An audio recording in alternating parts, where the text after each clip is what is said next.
Amém. Quantos pertencem ao Senhor? Aplauda ao Senhor nesta noite. Glória a Deus. Muito bem, queridos irmãos, nós vamos ganhar tempo.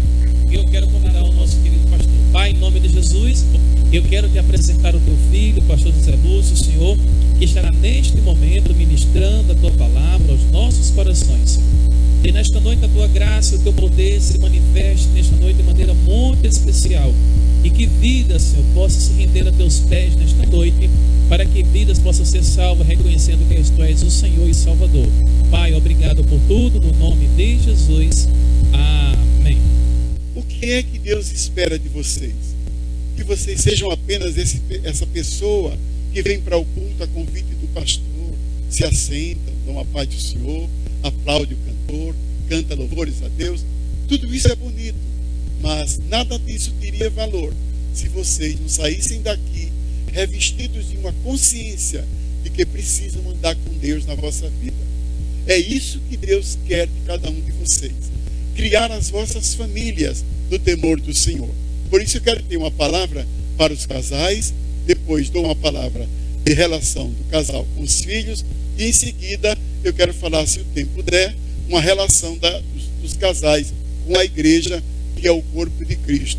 Certamente eu não tenho como estudo, tempo de conhecer, nós sabemos que nós estamos para Deus. Nós vamos conversar um pouco sobre o começo da nossa história, da vida da nossa história. O que é que Deus quis quando criou este mundo? Todos nós sabemos que Deus criou o universo e não tinha seres humanos. Não tinha criaturas humanas na terra. Sabemos, outros sim, que Deus expulsou dos céus bilhões de anjos que se rebelaram contra ele. E eles vieram viver nas regiões celestiais, ou seja, no espaço. E quando Deus criou a terra, ele viu que tudo era muito bonito, gostou do que ele fez, então decidiu convocar a Trindade, a extensão, o Pai, o Filho e o Espírito Santo. E eles três juntos amalgamaram, criaram, projetaram o ser humano.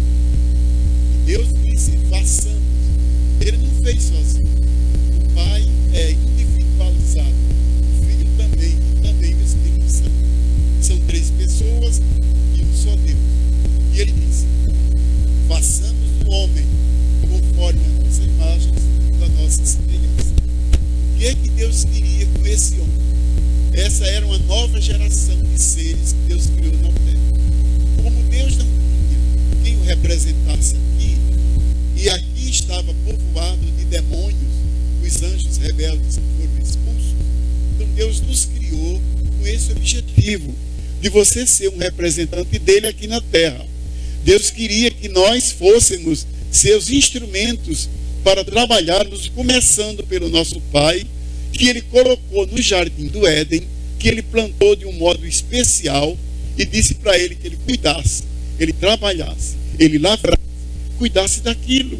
Era uma coisa que pertencia a Deus, Deus confiou a ele e ele tinha que fazer tudo aquilo, mas trabalhando. Deus não gosta de ninguém vagabundo, nenhum ocioso. Ele quer que todos nós trabalhemos. Aliás, trabalhemos todos os dias, disse Paulo, para não sermos pesados ao pão do nosso irmão. Pois bem, o que aconteceu? O que aconteceu? Deus criou toda essa história e depois ele decidiu que repovoaria o céu. Aquelas vagas que existem no céu serão povoadas. Sabem quem vai morar lá? Somos nós, a igreja de Jesus. Nós vamos morar lá. Como é que Deus fez isso? Jesus deu notícia disso. Ele disse, na casa de meu pai há muitas moradas, mas tem muitas moradas. Se não fosse assim, eu teria dito a vocês. Então, vocês sejam crentes fiéis, sinceros, dedicados, não tenham medo que o seu lugar será reservado no patamar da glória celestial. Então, o que é que acontece? Deus está interessado que as famílias que o representam na terra sejam diferentes daqueles que vivem no mundo sem Deus, sem esperança e sem salvação. E é o que estamos vendo aí. A sociedade continua crescendo e com ela vem arrastando uma série de malefícios. Estamos vendo imoralidade no meio da rua. Nós, os mais antigos, chegamos tempo que não tinha essas coisas, vivemos tempo que não havia isso. Nós vivíamos um outro mundo, uma outra ocasião. Mas agora a sociedade arrastou um comportamento lesivo à consciência e à moral das pessoas. Então as pessoas perderam o temor a Deus, respeito a pais e mães, as autoridades estão aí, eles não estão ligando para isso, e aí estão crescendo o crime, que é uma coisa banalizada, cresce a tom de caixa. E Deus quer, portanto, que vocês façam a diferença nesta cidade. Aonde quer que você vá morar, leve Jesus consigo, constitua Ele no seu casamento, e não haverá força do inferno que desfaça o que Deus juntou. Tá bom? Tá vendo, irmão? Então, como é que Deus faz isso? O que é que Deus quer para você saber disso? Eu trouxe algumas anotações aqui, eu vou ver se dá para eu dar para vocês. Primeiro ninguém enfraquece o que Deus fortalece. Ninguém. Aquilo que Deus fez, ninguém desfaz. Aquilo que Deus guarda, ninguém leva a bancarrota. Aquilo que Deus estabelece, ninguém desfaz. Porque Ele é soberano, supremo e absoluto. Então vejamos aqui, unido esposa e esposo, o que acontece? Se respeitarão, lutando pelo bem-estar da família. O que acontece? Deus está interessado que marido e mulher comecem a entender a vida espiritual. Você não pode ser mais aquele casal que viveu entre tapas e beijos, escandalizando os seus vizinhos, vendo tanta imoralidade, tantas brigas, tantos palavrões. Você hoje pertence ao reino de Deus. Você foi chamado para pertencer à família de Deus. Então é preciso que o esposo e a esposa se respeitem. O respeito tem que fazer parte da vida dos dois. Às vezes, acrescenta a sua voz, aumenta, e é preciso que o outro saiba se conter, respeitando. Não é com medo, ninguém tem medo de ninguém, mas o respeito cabe em todo lugar. Por isso que diz, esposo e esposa se respeitarão, lutando pelo bem-estar da família. Se você não se respeita porque quer bem um ao outro, tem consideração um pelo outro, leve a efeito esse respeito por causa da família que você tem. Você tem que dar exemplo a seus filhos.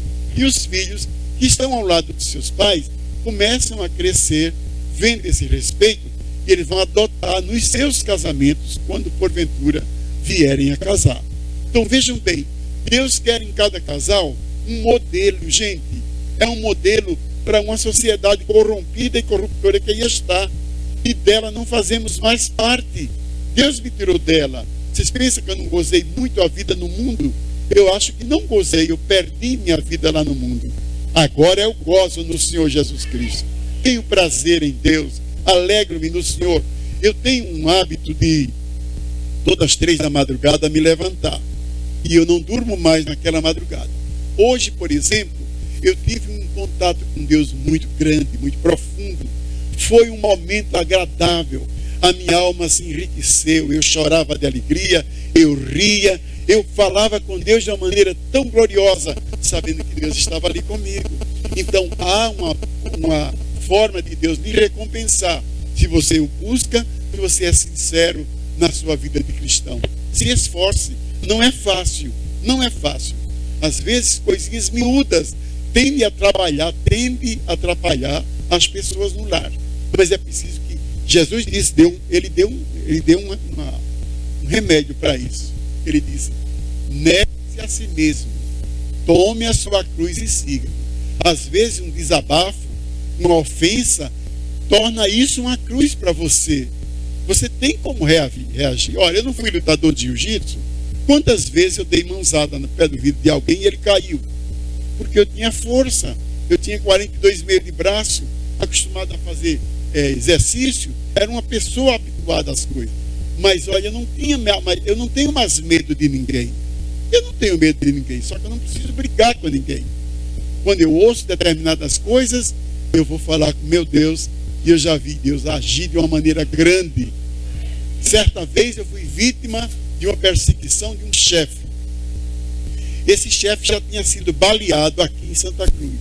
Era acostumado a beber de bebedeira. E ele criou um problema muito grande comigo. E eu, naquele dia, eu fui para os pés de Jesus. E a minha esposa, ela depois poderia até contar isso no outro dia, viremos aqui para lhe ajudar nessa questão. E ela foi para um culto, ninguém conhecia ela, éramos novos naquela cidade, novatos, e Deus falou com ela: o que meu servo está passando é uma injustiça e uma perseguição. Mas, disse a pessoa, a profecia para ela: de hoje a 3 dias eu vou dar vitória a ele. Quem o maltratou vai na casa dele pedir perdão. Irmãos, vocês acreditam nisso? Um ímpio, uma autoridade de uma cidade, ricos, portentoso, e na casa de um homem como eu pedir perdão a mim? Pois foram, irmão. Naquele dia foram pedir perdão a mim, porque Deus, quando fala, Ele cumpre. Assim é que nós precisamos ter cuidado na nossa vida e certeza, consciência de que não estamos aqui só cantando louvor. Bonito o louvor desse rapaz cantou aí. Gostei dele, parece que saiu. Eu avistei ele saindo aí. Pois bem, cantou tão bem, todos vocês cantam tão bem. É bom cantar louvores a Deus, mas é bom também cantar e viver de modo que lhe seja agradável o louvor.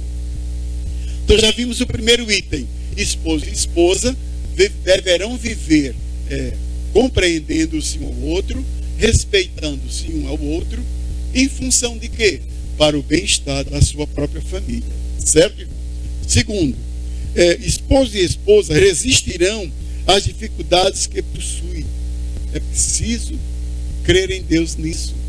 Às vezes, penso que nós já não passamos dificuldade, amanhecermos o dia não ter pão, amanhecermos o dia sem condição de comprar nada. Já aconteceu conosco. Mas Deus chega na hora, na último minuto Ele chega, porque Deus é fiel. Digam todos: Deus é fiel. Ele é mesmo, não é porque você disse não, é porque Ele é fiel. Não é porque nós dizemos, certo, irmão? Prosseguindo, unidos a esposa e o esposo aceitará a liderança daquele. Olha só, uma mulher é submissa a seu marido. Isso não quer dizer que alguns maridos, por não entenderem, acham que a mulher é capaz para ele limpar os pés. Mulher não é capaz para limpar os pés. Mulher é uma filha do meu Pai Celestial. Aquele que me fez a sua imagem e semelhança, de mim fez a minha esposa, gente. E quando Ele fez a minha mulher, quando Ele fez a primeira mulher, o que Ele fez? Olha só como é que Ele procedeu. Ele a tomou pela mão, não deixou debaixo de uma árvore, não deixou na beira do caminho, não deixou na margem de um açude, de um rio, não. Deus tomou ela pela mão, trouxe, segurando-a. Olha aí, olha o carinho de Deus, olha o cuidado de Deus. E chegou para Adão, entregou para ele, na mão dele. Ora, Adão ficou vendo aquela beleza, era um monumento humano, né? É muito lindo mesmo. É uma coisa linda as mulheres, isso é uma beleza. Esse pedaço de ouro de Jesus que Deus lhe deu, né? Então, quando ele viu aquela coisa linda, ele ficou empolgado. Só que ele não avançou o sinal. Ele esperou o tempo certo de tomá-la pela mão. E quando a tomou pela mão, ele disse: esta agora. Está vendo o que é agora? Vocês que estudam se lembram o que é um pronome? Vocês sabem disso, né, irmão? O que é um advérbio de modo? Vocês se lembram disso? Agora esta é. Até ali não é. Agora é. Deus me entregou. Eu me casei com ela. Deus entregou ela na minha mão. Agora ela é osso dos meus ossos e carne da minha carne. Ela será chamada pelo meu nome. É varoa, porque eu sou varão. Então eu e ela formamos uma família. E Deus quer que eu e ela sejamos uma só carne. Vocês estão vendo o mistério da graça de Deus? Estava ali na criação, amigos. E Deus está interessado em que a mulher entenda o seu papel na família. A mulher não é para estar dando ordem ao marido, criando caso com a esposa, brigando por bobagens. Ela tem que se submeter à sua liderança. O máximo que uma mulher pode fazer é, com calma, na hora, esperar a hora certa. A mulher sábia, viu? A mulher sábia espera a hora certa, chama o marido em particular, não é na frente de filhos, não é na frente de ninguém, certo? Em particular, diz para ele: fulano, você disse aquilo e aquilo e aquilo outro. Você não acha que deveríamos rever isso? Examinar se isso estava bem assim, Se não seria melhor desse outro jeito? É assim que a mulher se submete ao marido. Isso se chama submissão. Esta é a submissão que Deus aprova. Não é o marido pôr debaixo dos pés e humilhá-la, como se estivesse sobre ela, como se ela fosse um capacho para limpar os pés. Não. A minha mulher tem valor. Eu dou valor à minha esposa. Um dia eu dei um almoço na minha casa, foi um senador, foi um deputado, foi um ministro, estava lá cheio. E na hora lá, minha mulher deu sinal da cozinha que precisava falar comigo. E eu deixei tudo, pedi licença, fui atender a minha esposa. Porque ela é a minha melhor metade. Os dois corpos, eu e ela, formamos um só corpo. E se dividir esse corpo e forem qualificar a metade dela, é melhor do que a minha. Então, por que não zelar, não amar, não cuidar dela? É isso que Deus quer que nós entendamos, senhoras e senhores. Vocês que vão casar, aprendam isto, amigos, para serem modelos de homens de bem, de terem dignidade numa sociedade que só tem mau exemplo para dar, e que você precisa ser uma luz brilhando neste mundo, certo? Unidos, o esposo deve compreender que sua esposa faz parte do cordão de 3 dobras. Quer dizer, eu quero muito que Deus me ajude. Eu quero muito que Deus me ajude. Eu quero ser filho, eu quero ser abençoado. Aí de repente Deus está me abençoando. E aí eu esqueço que a minha mulher faz parte desse cordão de 3 dobras. Eu, ela e Deus. Está errado, irmãos. A mulher não pode ser desassociada do marido em parte nenhuma. Boas para vocês aprenderem o que é que de fato Deus espera de vocês. Não sejamos medíocres como são aqueles, enquanto mais ricos, pior são na sociedade. São criadores de invencionices, mas Deus tem ao seu povo ensinamentos oriundos do céu, e é isso que nós estamos vendo aqui. Eu preciso entender isso. Unidos, esposo e esposa se esquecerão daquele que consigo integra, não se esquecerão daquele que consigo integra o cordão de 3 dobras. Quer dizer, assim como eu não posso esquecer da minha mulher como parte do cordão de 3 dobras, também eu e ela não podemos esquecer da outra parte, que é a melhor. Deus. O Deus de quem nós somos e a quem servimos. Temos que constituí-lo como presença na nossa vida, na nossa casa. As pessoas, meus filhos em casa, às vezes brincando, dizem: papai, quando o senhor morrer, não passa nem os sinais, vai direto para o céu. E eu glorifico a Deus, porque estão vendo a minha vida. Eu tenho exemplo para dar. Eu sou um modelo na família, sou modelo de pai, modelo de marido. E meus defeitos, claro, perfeitos só de quem nós somos, é quem servimos. Nós temos nossas virtudes também. Então eu tenho a alegria de ter filhos compreensíveis, e dos meus 5, só um, dos meus 5 filhos, só um, não está seguindo, mas é defensor, briga pelos crentes. Briga pelos crentes, mas os outros todos estão na igreja. Um na Batista, outro na Presbiteriana, outro na Nazareno, mas estão servindo ao Senhor, graças a Deus. Outra coisa, unidos no Senhor serão flexíveis e tolerantes com os filhos. Olha só, aqui entra os filhos na questão da família. Tem muitos pais carrascos, durões. Eu já fui esse tipo de pai. Eu de cátedra tenho como dizer isso a você. Eu fui, antes de eu ser compreender a palavra, eu fui desse jeito. O que aconteceu? Depois o Espírito de Deus me fez sentir, conhecer, aprender, para poder ensinar a meus filhos. Então hoje eu não sou um carrasco da família. Meus filhos são meus amigos. São meus amigos. A ponto de, quando me verem aperto, vocês terem uma ideia, o governo do estado me deve 4 salários. O que é que vocês acham? Um pai de família que tem 4 salários sem receber, felizmente meus filhos mudam. Somos amigos. Teve tempo que eles não tinham e eu tinha e dava para eles. Hoje, quando eu não tenho, eles dão para mim. Isso é família, gente. Isso é família. Dê um glória a Jesus e agradeça a sua família. Agradeça a Deus pela família que você tem. Pastor, eu não estou bem.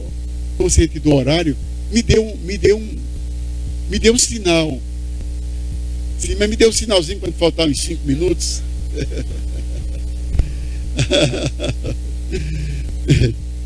Tá bom, irmão. Tá vendo aí? Que povo, hein? Que povo, hein? Pois bem, unidos cuidarão de si mesmos. Olha, outra questão aqui. Tá vendo? Nós não podemos só cuidar da esposa, só cuidar dos filhos. Temos que cuidar de nós mesmos. E aí, quem é que tem Bíblia aqui? Quem é que tem Bíblia? Podem abrir a sua Bíblia? Eu vou citar alguns textos para nós aprendermos melhor. 1 Timóteo, capítulo 4, versículo 16.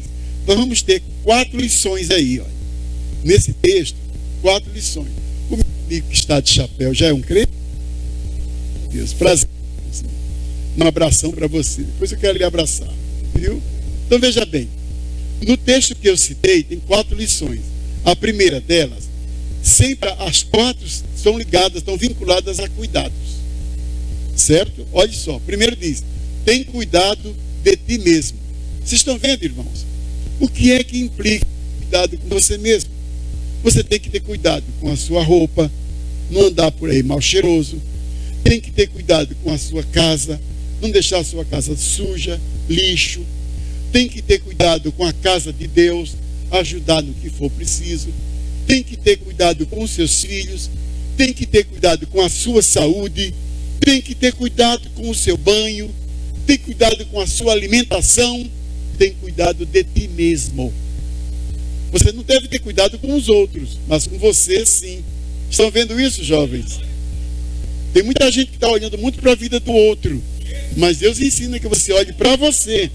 Tem cuidado de ti mesmo. Depois, isso aí você envolve a vida material, certo? Mas Deus também tem ensino para a vida espiritual.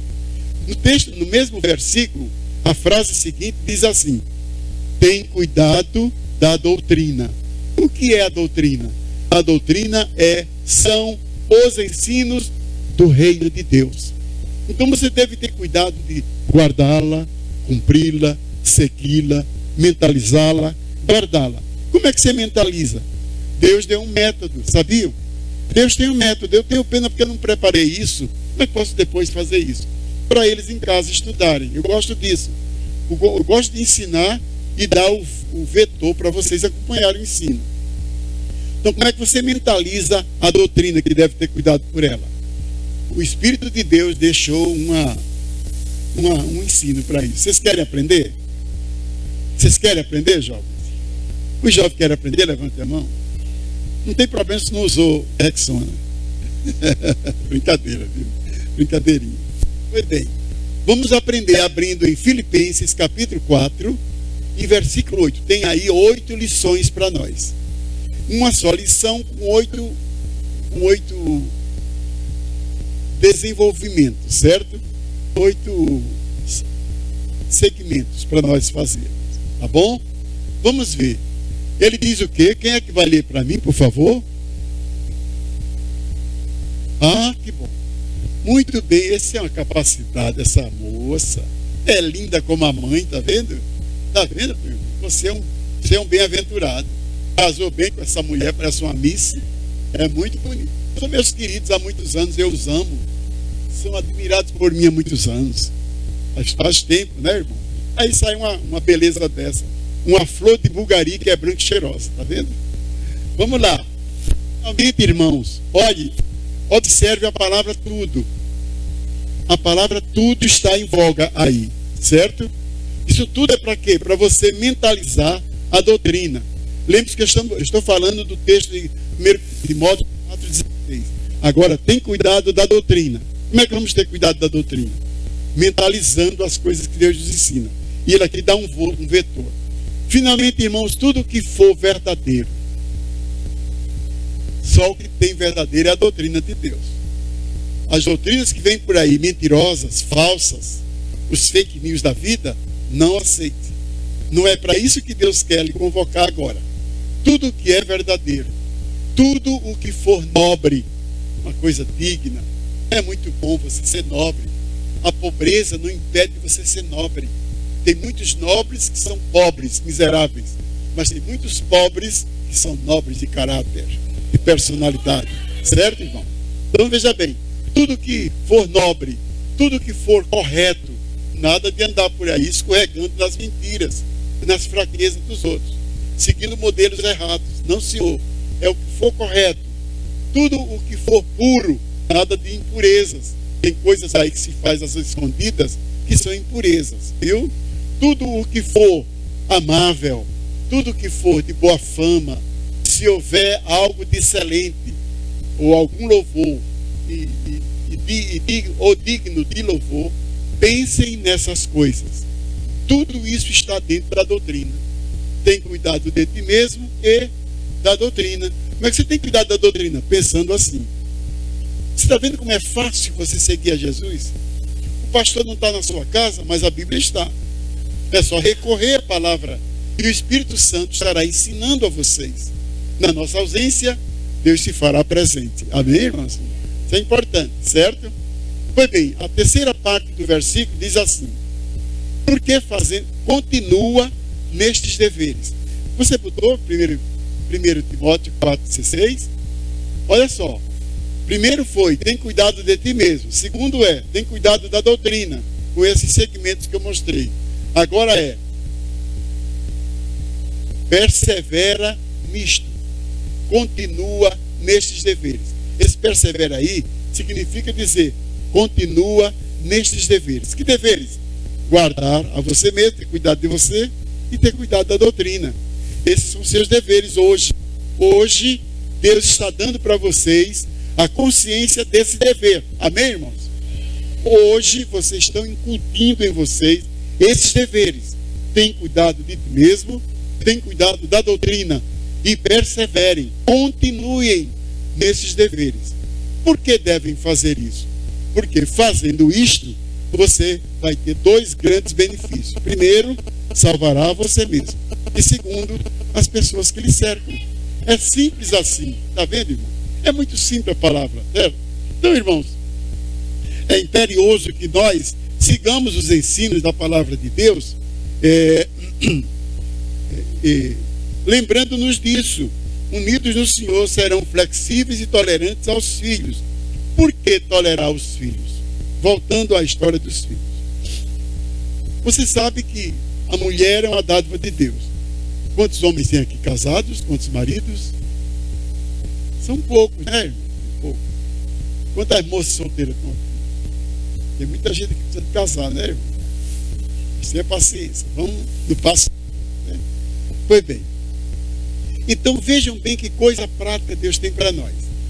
Deus quer que nós entendamos a vida do ponto de vista que Ele quer largar as suas tendas no meio da sua igreja, ensinando-nos coisas grandes e firmes que muitos não sabem.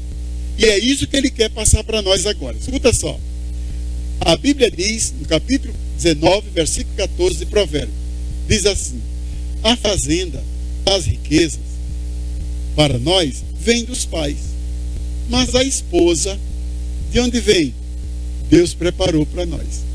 Ora, eu morava no Rio de Janeiro, fui remador do Vasco da Gama, vivi lá também, lutei jiu-jitsu lá, não sabia nunca quem era essa moça, e de repente meu pai foi eleito prefeito de uma cidade aqui do estado, mandou me buscar para servi-lo, e quando eu cheguei lá que encontrei essa moça, enlouqueci por ela, fiquei de jogar pedra na lua, gente, fiquei mesmo, apaixonei, foi amor à primeira vista, e me casei. Não demorei muito tempo não, casei menos de um ano, pedi permissão e nos casamos. Então Deus preparou a mulher para mim. E nossos filhos, qual é a origem deles? Olha, a Bíblia diz que os filhos são herança de Deus. Meus 5 filhos são herança do meu Pai celestial, porque lá na madre da minha esposa eles foram gerados. E quando você olha para o Salmo 139, você aprende que Deus foi quem fez na madre da mãe que ela tem. Claro que veio a participação do marido, não vou falar em palavras porque temos crianças aqui, não vou dizer claramente. Mas Deus fez a mulher, deu a ela o ovário, onde gerou um bebê. E esse bebê chegou lá e Deus deu vida a ele. Está vendo que coisa linda? Então ele, desde ali, ele é patrimônio de Deus. Gente, nós somos patrimônio de Deus, irmãos. Nós somos. Não esqueçamos isto. Não esqueçamos isto. Então a Bíblia diz, está escrito no Salmo 127, que os filhos são herança do Senhor. Portanto, devemos ensinar a essas crianças que ele nos entregou no caminho que ele ensinou. Ensina o menino no caminho que ele deve andar. Quer dizer, eu vou no mesmo caminho com ele. Porque se eu disser ao menino, o pastor disse que eu vou para o hotel e eu não sei como ir. Faz tempo que eu não ando por aqui, cresceu. Mas ele tem como me ensinar como eu chegar lá. Mas se ele não fosse me buscar no hotel, eu não sabia chegar aqui. Então ele vetou para mim chegar aqui. Eu segui o caminho que ele traçou para mim. É isso que Deus quer para vocês. Ensina o menino no caminho que ele deve estar com ele. Não deixa ele só. Tem muitos jovens aí, escravos da bebida, escravos das drogas, porque saiu sozinho, perdeu o controle dos pais, as amizades o levaram para distante de Deus. É isso que Deus chama para você e eu termos cuidado. Precisamos ter cuidado, irmãos. Os filhos são herança do Senhor. E como tal, vamos cuidar deles de modo especial. Certo? Precisamos ver outra coisa aqui. Porque nos tornamos participantes de Cristo se retivermos firmemente o princípio da nossa confiança até o fim. Isso está em Hebreus 3,14. Olha, nós não podemos viver de maneira a nos desassociarmos de Deus. A qualquer hora, irmão, você tem que estar em sintonia com Deus. Eu estou diuturnamente. Toda noite, eu e ela, quando vamos dormir, geralmente a gente dorme meia-noite, 11h30. Antes da gente dormir, ela lê um texto da Bíblia, eu leio outro e a gente ora para poder dormir.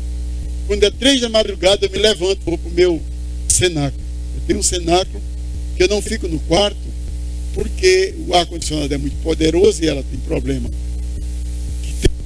E fico gelado lá, eu vou para o meu cenáculo. Aí lá eu leio a palavra, eu oro, eu escrevo. E depois, já ao amanhecer do dia, eu vou para o computador e escrevo um artigo. Hoje escrevi. Todo dia tem um artigo que eu ponho no Facebook. Todos os dias. Todos os dias eu faço isso.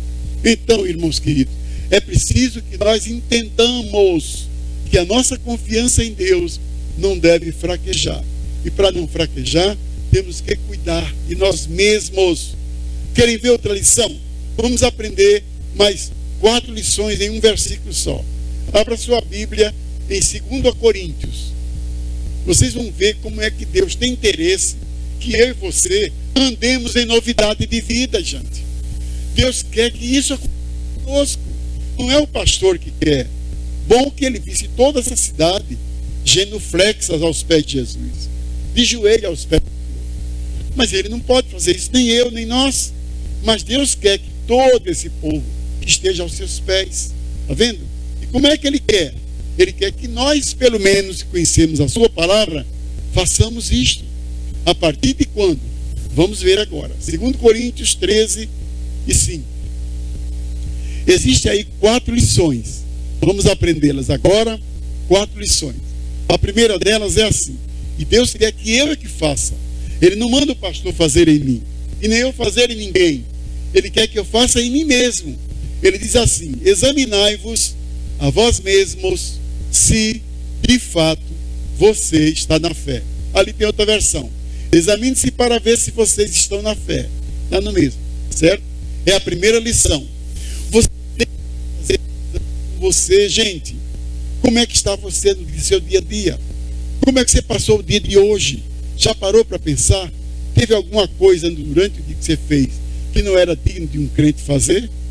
Teve alguma coisa que desmereceu a sua moral, o respeito a Deus, a honra ao Senhor, o respeito à comunidade? Porque você precisa entender, quando você sai daqui, você está ligado a ela.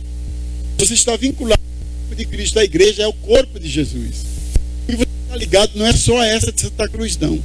Em qualquer lugar do mundo onde tem alguém confessando Jesus, você está ligado a Ele. Então você tem que viver com dignidade, porque você representa todo o universo. Onde quer que lá estejam, eles estão representando a nós e nós aqui representando a eles. Por isso, examinai-vos a vós mesmos. Faça uma análise com sua vida. Verifique se a sua fé é mesmo a que Jesus ensinou. Verifique se você está andando na fé do Senhor. Senão você pode estar enganado, andando pelo caminho que não vai dar no céu. Certo? Portanto, examinai-vos a vós mesmos se de fato estáis na fé.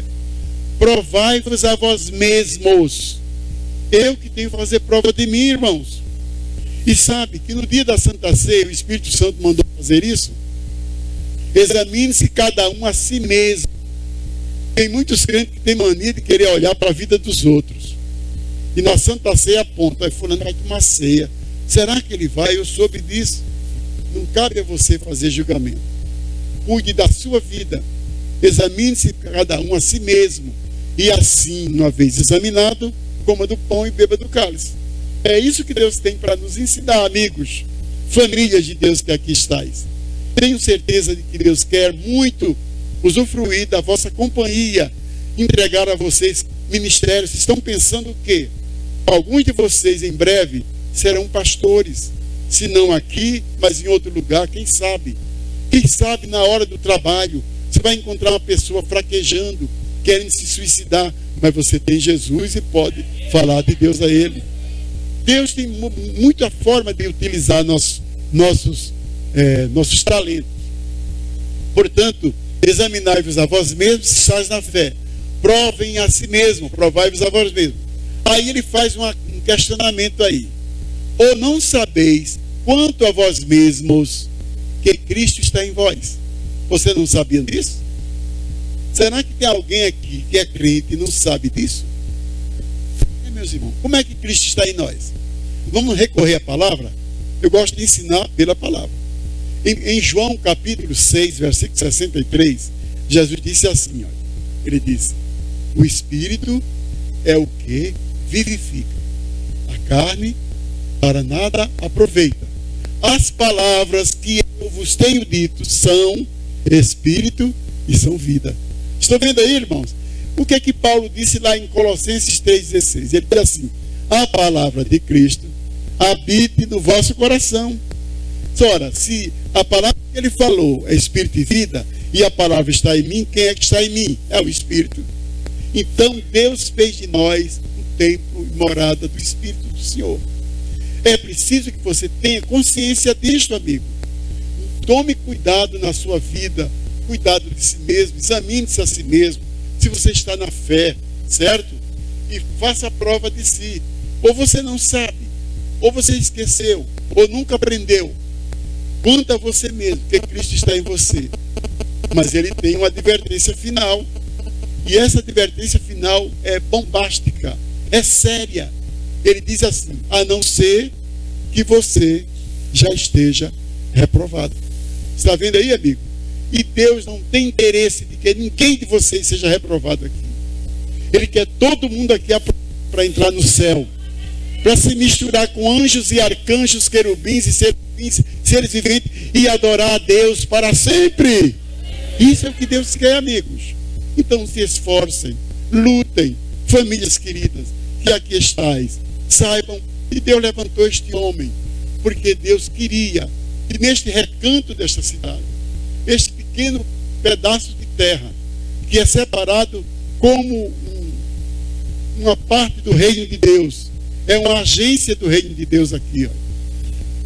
Tem muitas igrejas por aí, mas talvez nenhuma delas teve até hoje o cuidado que esse está tendo, de trazer vocês para aprender mais de Deus e dar valor à vossa família.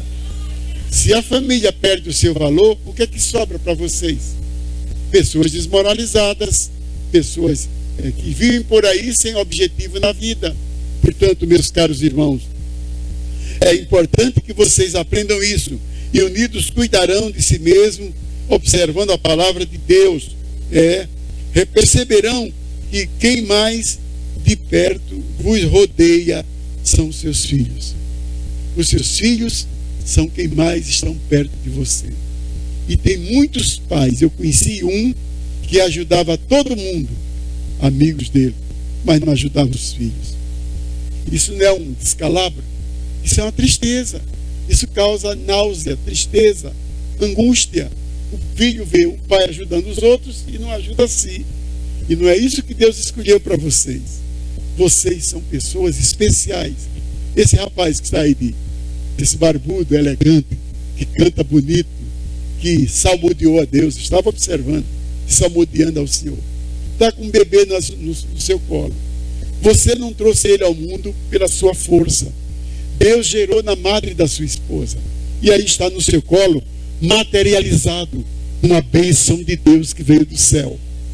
Então é quem mais vai estar perto de você durante toda a sua vida aqui na terra.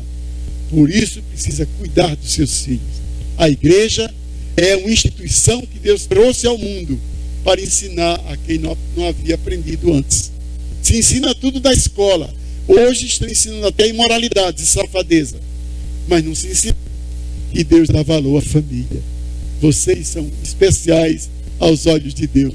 Esperamos que Deus levante de vocês aqui valorosos servos para levar a efeito os ensinos que Ele quer que nós conheçamos. Vamos terminar aqui falando sobre o cordão de 3 dobras, certo? É um símbolo do matrimônio, e se admitirem 2 ou 3 dobras do cordão, a terceira e principal é Deus. Sem Ele, nada há fortaleza. Não tem fortaleza em ninguém. Portanto, não esqueça, leve daqui hoje a consciência de que você, sua esposa, são importantes. Mas a importância aumenta, a importância dobra quando você constitui Deus como participante da sua vida. Não esqueça disto. Estamos chegando ao final da palestra. Eu não gosto de cansar o auditório, e sou coadjuvante do pastor e auxiliar dele. E como tal, não gosto de tomar muito tempo. E tem gente que prega pelos cotovelos. Não importa se tem alguém que vai andar a pé ainda para chegar em casa. Marido que não é crente, se esperando a esposa que chegue cedo. Ou o contrário. E é preciso que nós entendamos, não é o muito falar. Eu espero que o pouco que eu falei seja incutido na mente de vocês. Guardem no coração. Lembre-se dos versículos que nós citamos. Tudo que é bom, pense nisso. Filipenses 4:8. E faça isso, tenha cuidado de você. Tenha cuidado da doutrina. Continue nesses deveres. Conheça se você está andando na fé. Tenha zelo por isto. Ande com dignidade. Tem muitos momentos que serão difíceis, mas é nessa hora que Deus estará lhe provando. Passe da prova e Deus vai dar vitória a você. A sua vitória será maior. Quero, em nome de Jesus, agradecer ao reverendo que ele trouxe a estar com vocês. Obrigado. Que as vossas palmas sejam de louvor e gratidão a Deus por minha vinda. E que ele seja um homem que tenha o seu ministério pontilhado de sucesso, junto com a sua melhor metade, suas filhas, seus filhos. Que Deus faça desta casa um verdadeiro local onde as bênçãos de Deus estarão se instalando. Que seja de fato uma agência do reino de Deus e vocês sejam os grandes beneficiários. E estejam como que... Obrigado, irmãos. Veja só. Que vocês sejam aqui tais como são os funcionários das agências. O funcionário da agência está lá para servir. Chega alguém, ele procura saber o que quer, anota, encaminha para um médico, encaminha para outro, ou quando é no banco, encaminha para o gerente. Cada funcionário faz alguma coisa. Que vocês, nesta agência do reino de Deus, sirvam, estejam a serviço de Deus, e certamente essa igreja prosperará. Em breve eu voltarei aqui, e se Deus quiser, hei de ver as portas do seu lugar. Segurança aqui será estabelecida. Que a mão de Deus seja com todos vós e a paz do Senhor seja com vocês. Amém. Aleluia. Glória a Deus.